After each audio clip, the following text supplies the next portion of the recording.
Bonjour, mesdames et messieurs.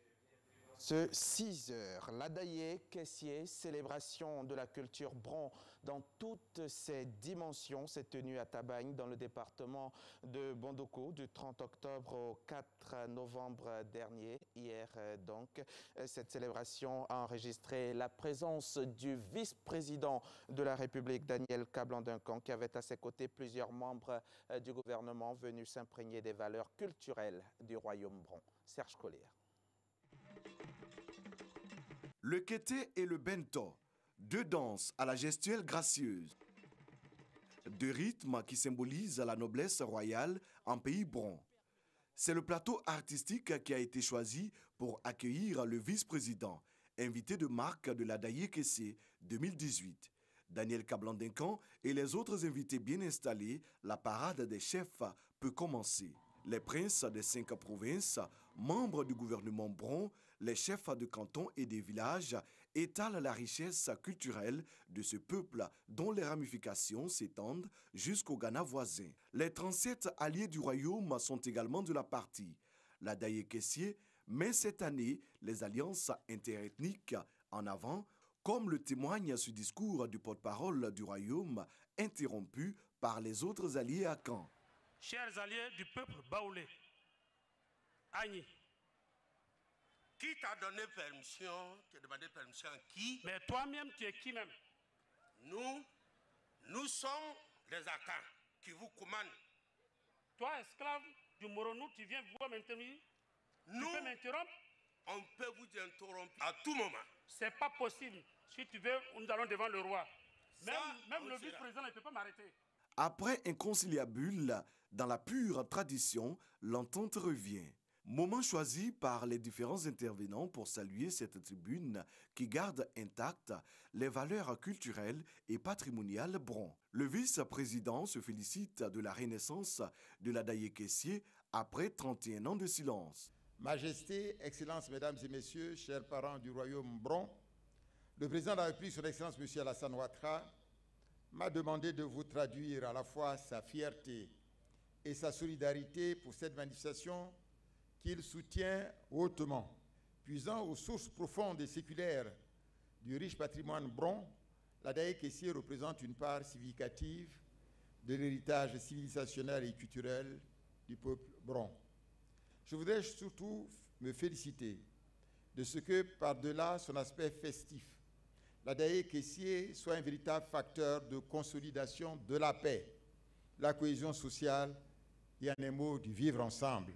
La vie du royaume bron est marquée par l'Adaye, qui est le tout premier conseil de l'année. L'Adaye réunit tout le royaume bron autour de son roi et traite des affaires économiques, sécuritaires et judiciaires. L'Adaye Kessié se tient 12 jours après la fête de l'Ignam.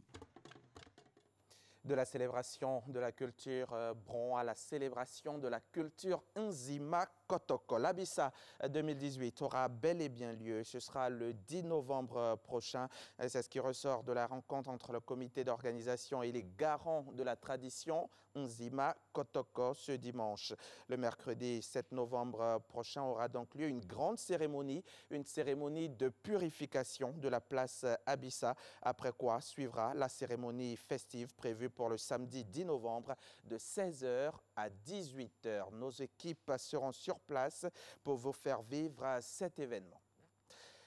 Un mois après l'ouverture de la campagne du café cacao, un appel à la vigilance face aux bandits a été lancé par le préfet de police de Daloa.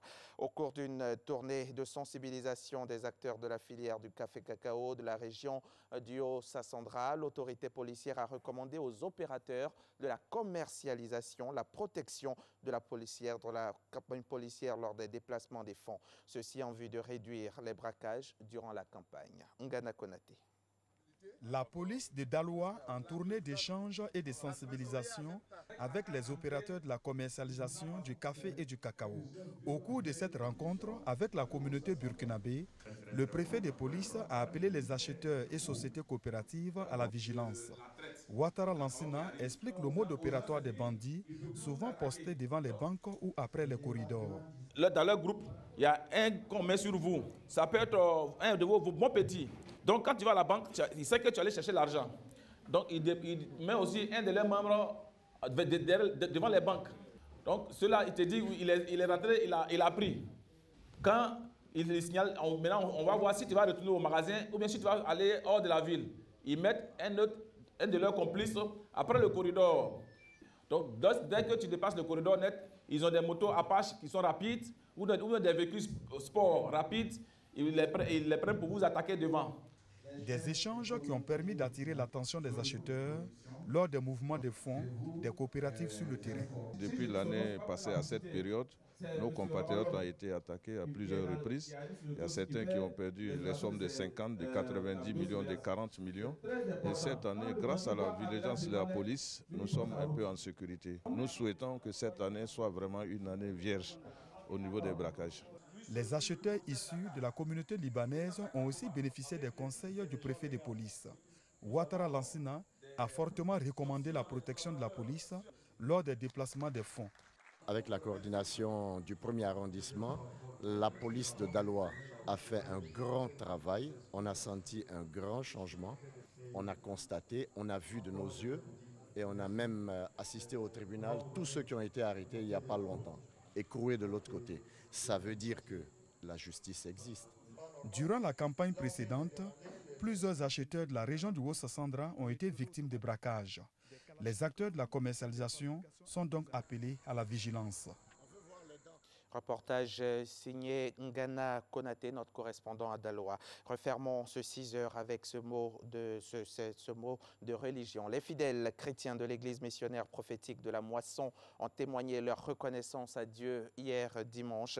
Un culte d'action de grâce a permis aux pèlerins venus d'Israël de manifester leur gratuité à Dieu, auteur de ce voyage.